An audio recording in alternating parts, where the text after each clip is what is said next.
تو این پست میخوایم نکاتی در مورد نصب و چیدمان تابلوها بگیم. ارتفاع استاندارد تابلوها باید طوری باشه که مرکز تابلو در ارتفاع حدوداً 150 متری از زمین باشه. این ارتفاع معمولاً با خط دید انسان همخوانی داره. اگر سقف بلندتر از حد معموله میتونید اون رو کمی بالاتر نصب کنید و اگر سقف کوتاهه تابلو رو کمی پایینتر نصب کنید تا توازن حفظ بشه. در برخی موارد میتونید تابلوهای بزرگ و سنگین رو به صورت مستقیم روی زمین قرار بدین و به دیوار تکیه بدین. تابلوها باید با سایر عناصر دکوراسیون هماهنگ باشه. این هماهنگی شامل رنگ، سبک و اندازه میشه. نصب تابلوهای گروهی قوانینی داره.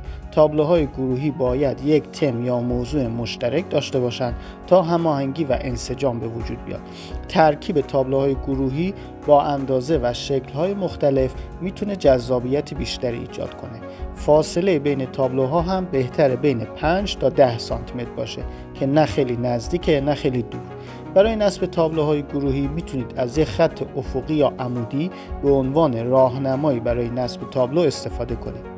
اگر تابلو قرار بالای مبل باشه، فاصله زیر تابلو تا لبه بالای مبل بهتره بین 15 تا 20 سانتی متر باشه و عرض تابلو حد اکثر تا 2/3 عرض مبل باشه.